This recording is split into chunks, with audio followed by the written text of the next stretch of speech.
नमस्कार दोस्तों, अष्टदल समूह से मैं शिखा श्रीवास्तव एक बार फिर आप सबका स्वागत करती हूँ पिटारा हिंदी कहानियों का में। जैसा कि हम सभी जानते हैं, 5 जून को विश्व पर्यावरण दिवस मनाया जाता है। इसी अवसर पर मैं आप सबके लिए लेकर आई हूँ पर्यावरण पर एक आलेख, जिसे लिखा है दिवा शंकर सारस्वत प्रशांत जी ने और आवाज़ दी है मैंने, यानी शिखा श्रीवास्तव ने। मुझे एक मंच से पर्यावरण पर लिखने का आमंत्रण मिला। वैसे लिखना तो कहानी या कविता विधा पर है, पर मैं लिख रहा हूँ लेख। क्यों?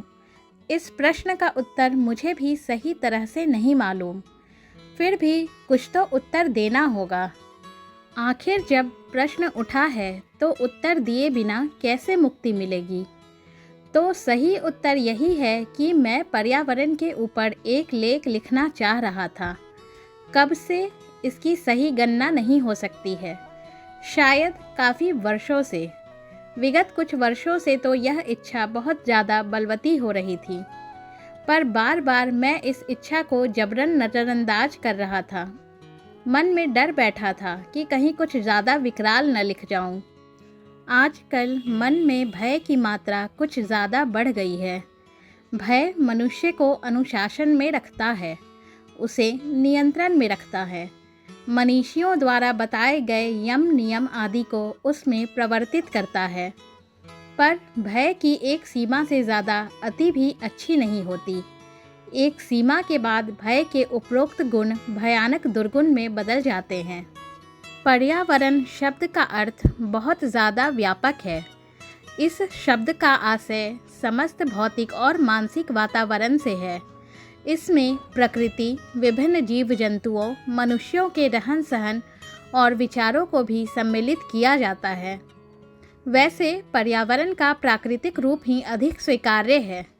पर्यावरण पर की गई चर्चा में प्रकृति पर मानव जाति के हस्तक्षेप की ही चर्चा अधिक हुई है। मनुष्य का मानसिक विकास विश्व के अन्य जीवों की तुलना में अधिक हुआ है। उसी उन्नत मस्तिष्क के कारण मानव ने अन्य जीवों की तुलना में अधिक उन्नति की है।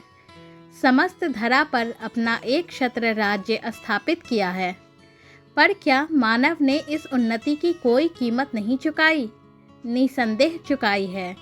मानव समाज की उन्नति के साथ साथ पर्यावरण में कुछ न कुछ असंतुलन होता गया है। एक पौराणिक गाथा के अनुसार आरंभ में पृथ्वी मनुष्यों की आवश्यकता के अनुसार अन्न, फल, रत्न आदि उपलब्ध कराती थी। पर फिर मनुष्यों में अकर्मण्यता बढ़ती गई। उसके उद्योगों का दायरा घटता गया। खाली दिमाग शैतान का घर है की कहावत चरितार्थ होने लगी। जीवन निर्वाह के लिए मनुष्य को कुछ भी प्रयत्न करना नहीं था। ज्ञान विज्ञान की उसे आवश्यकता ही नहीं रही। विलासी जीवन जीते हुए वह अकर्मण्य हो गया। सामाजिक मान मर्यादा मिट गई और स्वेच्छाचारिता बढ़ती गई। एक प्रसिद्ध सिद्धांत यह भी है कि कोई भी समुदाय किसी अच्छे या बुरे आचरण का अनुसरण तभी करता है जबकि उसे किसी दृढ़ निश्चयी नेतृत्व का सहारा मिला हुआ हो। उन विलासी लोगों का नेतृत्व महाराजा वेन कर रहे थे। वेन और दूसरे विलासी लोगों से क्षुब्ध होकर भूदेवी ने समस्त अन्न आदि रत्नों को अपने गर्भ में छिपा लिया। बाद में सप्तर्षियों के नेतृत्व में वेन का अंत हुआ तथा वेन के शरीर को मथकर पृथु को उत्पन्न किया गया। क्योंकि वेन से ही पृथु को उत्पन्न किया गया था, इससे यह स्पष्ट है कि प्रत्येक मनुष्य के अंतर्मन में कुछ न कुछ अच्छाई अवश्य उपस्थित होती है। जब मनुष्य विवेक पर अपना नियंत्रण खो देता है, उस समय उसकी वे अच्छी बातें भी निरर्थक हो जाती हैं। अथवा सच यह है कि कुछ भी अच्छा या बुरा नहीं होता है। किसी समय जिस काम को करना अच्छा माना जाता है, किसी अन्य समय पर उसी काम को करना बुरा भी माना जा सकता है। जीव मात्र पर दया करना अच्छा गुण है, पर अपराधियों पर दया करने से अपराध बढ़ते हैं। किसी निर्दोष को मार देना पाप है, पर स्वदेश की आन मान की रक्षा के लिए रणभूमि में दूसरे पक्ष के सैनिकों की मृत्यु करना ही सैनिकों का धर्म कहा जाता है। फिर अच्छा या बुरा कोई आचरण नहीं अपितु विवेक होता है। महाराज पृथु के आचरणों के विषय में पुराणों में विस्तार से उल्लेख है। उन्होंने मनुष्यों को उद्यम से अन्न आदि उत्पन्न करने की विधि बताई थी।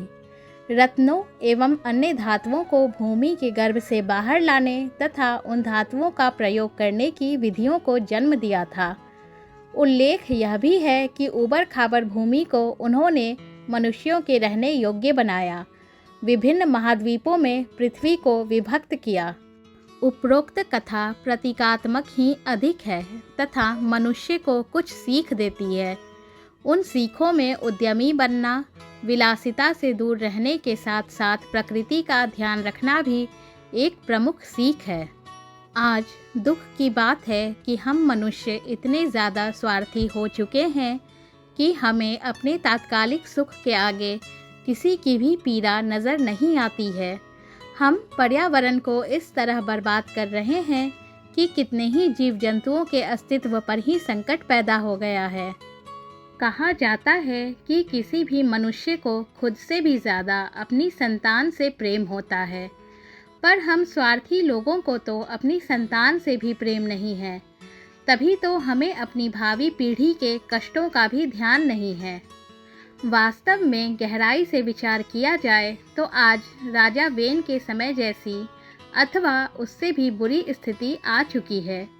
कितने ही खनिज नष्ट प्राय हैं। हमारे वैज्ञानिकों ने ऐसी खोजें कर ली हैं जिनके कारण समस्त पर्यावरण मिटने की कगार पर खड़ा है। विकास की दौर में हमने पहले जंगल नष्ट किए, पर अब तो हमारी कृषि भूमि ही संकट में है। स्थिति ऐसी है कि जो कारण पर्यावरण को नष्ट करने के लिए मुख्य रूप से जिम्मेदार हैं, आज हम उन कारणों के बिना जीवन जीने के विषय में सोच भी नहीं सकते।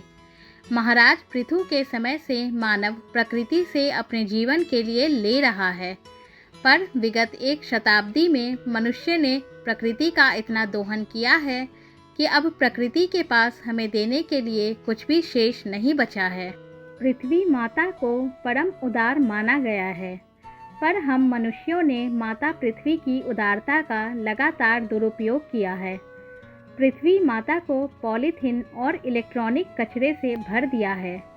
एसी का अंधाधुंध प्रयोग कर ओजोन परत को बहुत हद तक नष्ट कर दिया है। गर्मी से बचने के लिए दूसरे तरीके भी हैं, पर हमें तो अब एसी में ही रहना है। हमें अपनी सामाजिक प्रतिष्ठा का ध्यान रखना होता है, इसलिए कूलर से काम चलने के बाद भी एसी का प्रयोग किए बिना हम रह नहीं सकते। बाज़ार से सब्जियां हम थैले में लेकर नहीं आ सकते। खेतों में खरपतवार हाथ से हटाने के बजाय पाउडर डालकर खरपतवार खत्म कर देना ज़्यादा फायदेमंद लगता है। इस लेख के आरंभ में मैंने मानसिक पर्यावरण का उल्लेख किया था। अब जबकि लेख समापन की तरफ है, तब मैं कहना चाहता हूँ कि मानसिक पर्यावरण निसंदेह प्राकृतिक पर्यावरण से अधिक व्यापक और प्रभावशाली है। यदि प्राकृतिक पर्यावरण को कोई स्वच्छ रख सकता है तो वह है केवल हमारे मानसिक पर्यावरण की स्वच्छता। कई विकसित देशों के उदाहरण सामने हैं। वहाँ धनी से धनी व्यक्ति पैदल अथवा साइकिल से अपने कार्य क्षेत्र जाने में गौरव का अनुभव करते हैं। पॉलीथीन को उन्होंने खुद प्रयोग करना बंद कर दिया है। कारों का प्रयोग करने के बजाय वे बसों का प्रयोग करते हैं। उनके यहाँ पर्यावरण को हानि पहुँचाने वाले व्यक्ति को उपेक्षा की दृष्टि से देखा जाता है, जबकि हमारे यहाँ वही व्यक्ति सम्मान का पात्र है जो अधिक धन का प्रदर्शन करता है। साइकिल का प्रयोग निर्धनता की निशानी बन गई है। इसलिए मैं कहना चाहता हूँ कि मानसिक पर्यावरण की भी चर्चा उतनी होनी चाहिए जितनी कि प्राकृतिक पर्यावरण की होती है, अपितु अधिक होनी चाहिए। जब तक लोगों के मनों में पर्यावरण की रक्षा के उपायों के लिए गौरव बुद्धि जन्म नहीं लेगी, तब तक प्राकृतिक पर्यावरण की रक्षा संभव नहीं है। अब वह समय आ चुका है कि हम सभी पर्यावरण के मूल्य को समझें उसकी रक्षा के लिए जो हो सकता है वह करें, अन्यथा वह दिन दूर नहीं जबकि हम सभी प्राकृतिक संसाधनों को खो बैठेंगे। फिर हमारा जीवन भी पशुओं की भांति कष्टमय हो जाएगा। हमारी पौराणिक गाथाओं के अनुसार एक बार मनुष्य पहले भी समस्त प्राकृतिक संपदाओं से हीन हो चुका है। उस कथा को मात्र कल्पना मानकर उपेक्षा करने की अपेक्षा यह विचार करना कि किन उपायों से पुनः ऐसी स्थिति से बचा जा सकता है अधिक उत्तम है। लिखने के लिए कितना भी लिखा जा सकता है, बोलने के लिए कितना भी बोला जा सकता है, पर करना कठिन काम है। अधिक लिखने या बोलने की अपेक्षा थोड़ा सा कर पाना भी बड़ी बात होगी। समर्थ होने के बाद भी मैंने अपने घर में एसी नहीं लगाया है। अक्सर मैं कपड़े के थैले में सब्जी लाता हूँ और जब तक अति आवश्यक न हो मैं सार्वजनिक वाहन का प्रयोग करता हूँ। पर्यावरण की रक्षा के लिए ये मेरे अल्प प्रयास हैं। मैं आशा करती हूँ दिवाशंकर सारस्वत प्रशांत जी के ये विचार आपको अवश्य पसंद आएंगे। कृपया कमेंट बॉक्स में अपने विचारों से हमें अवश्य अवगत करवाएं एवं हमारे चैनल को लाइक, सब्सक्राइब, शेयर करके हमारा हौसला बढ़ाएं।